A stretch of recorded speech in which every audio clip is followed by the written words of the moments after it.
थोड़ा बहुत के बारे में भी उन्होंने बयान दिया, तो इस वाले से क्या कहना है? देखिए, जो अभी हाल ही में 2 हादसे हुए, एक बोमाई सोपोर में वसीम मीर के साथ जिस तरह उसको निहत्ते आदमी को, एक ट्रक ड्राइवर गरीब है, जिस तरह उसको गोली मार दी गई, और जो डॉक्टर ने भी बताया कि बहुत नजदीकी से उसको गोली मार दी गई, टायर की वजह से उसको गोली नहीं लगी बल्कि स्ट्रेट उसको गोली मार दी गई।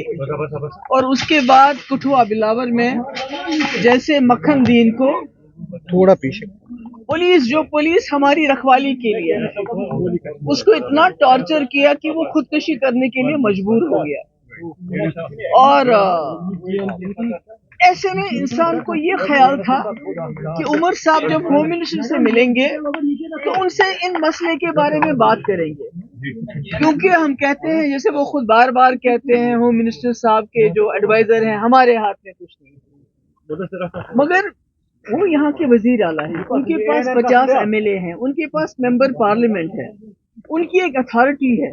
अगर PDP वाले होम मिनिस्टर से पूछना चाहें तो हम नहीं पूछ सकते, बल्कि उमर साहब कुछ चीफ मिनिस्टर अगर वो गए तो उनको वहाँ होम मिनिस्टर साहब से बात करनी चाहिए कि अगर जम्मू कश्मीर में आप कहते हैं हालात बिल्कुल ठीक ठाक है, मिलिटेंसी के साथ आप मुकाबला कर लीजिए, मगर जो आम लोग हैं, जो बेगुनाह लोग हैं, उनके साथ आर्मी की तरफ से, किसी आर्मी के, मैं नहीं कहती सारी आर्मी खराब है, मगर अगर कोई गलती करता है उसकी निशानदेही होनी चाहिए, उसको सजा मिलनी चाहिए।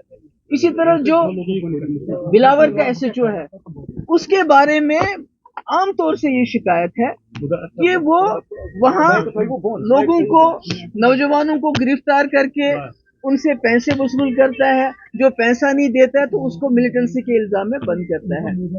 आपने भी वो वीडियो देखी होगी मक्खन दीन की, वो तो दिल दहलाने वाली थी। वो 25 साल का जवान, छोटे छोटे 2 बच्चे, उसको इतना मजबूर किया गया कि कुरान पाक को हाथ में लेके वो खुदकुशी करता है। तो मुझे लगता है कि उमर साहब को ये चीज ध्यान में रखिए। स्टेटहुड तो ठीक है, आज नहीं कल नहीं परसों स्टेटहुड तो मिल ही जाएगा, मगर ये जो जम्मू कश्मीर के लोगों ने इतनी बड़ी तादाद में वोट दिया इस सरकार को, कि सबसे पहले तो जान है तो जहान है। स्टेटहुड तब है जब इंसान जिंदा रहेंगे। तो मुझे ये अफसोस है कि उन्होंने ये बात नहीं की, करनी चाहिए थी। दूसरी बात मैं ये कहना चाहती हूँ कि हम अपोजिशन है, PDP अपोजिशन है, हम कोई मिलिटेंट जमात नहीं है। हमारा एक ड्यूटी है, हमारा फर्ज है और हमारा हक है, जहाँ ज्यादती होगी वहां जाके लोगों के साथ खड़ा रहना। तो जिस दिन ये वाकया हुआ उस दिन मैं सोपोर जाना चाहती थी, बोमाई, और इल्तिजा जम्मू जाना चाहती थी। बिना किसी बात के सिक्योरिटी लाइन से कोई हमें बताया नहीं गया कि आप क्यों नहीं जा सकते। तो हमारे गेट के ऊपर कंडेदार तार, बड़े बड़े पत्थर, बड़े बड़े ताले लगाए गए। मतलब ये क्या है? मैं चीफ मिनिस्टर रह चुकी हूँ, होम मिनिस्टर की बेटी हूँ, Iltija she is a law abiding citizen. तो आप बिना हमें बताए, कोई वजह के बिना क्या कहे, हमारे दरवाजे को लॉक कर देते हैं, ताला लगाते हैं। यहाँ तक कि जो उसकी गाड़ी थी, उसके जो PSO है उनको रोका गया, उनको बोला कि आप वहां नहीं जाएंगे। अगर आपने उनके PSO को खुद रोका, गाड़ी उसको भेजी नहीं, तो फिर आपने उन्हीं PSO को कैसे सस्पेंड किया? उनका कसूर क्या है? आपने तो उनको खिंबर जाने से रोका, गाड़ी को रोका, ताला लगा दिया। तो देखिए, जो SHO इन्वॉल्व है उसके खिलाफ क्या एक्शन है हमें कोई मालूम नहीं है।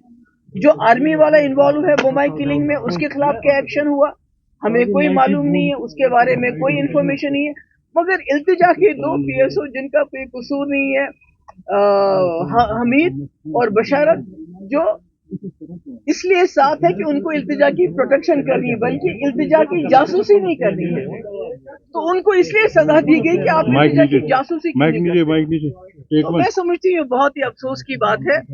मेरी गुजारिश है गवर्नमेंट ऑफ इंडिया से कि जम्मू कश्मीर के आप इस रिश्ते को घसीटिए मत, इस रिश्ते को इज्जत से अपने साथ चलाने की कोशिश कीजिए। और वो तब तक नहीं चल सकता जब तक जहाँ जो ह्यूमन राइट्स वायलेशंस होती हैं, जब तक उसमें आप जो रिस्पॉन्सिबल हो उनको अकाउंटेबल नहीं बनाए। उसके लिए आपको एग्जाम्पल बनानी चाहिए। बोमाई में जो हादसा हुआ और जो कुठवा में हादसा हुआ, उनको सख्त से सख्त सजा दी जानी चाहिए और जो इल्तिजा के जो PSO है जिनको खामखा में आपने सस्पेंड किया है उनका सस्पेंशन ऑर्डर रिवोक करना चाहिए। अगर आपकी आंख में थोड़ा सा वो कहते हैं ना कि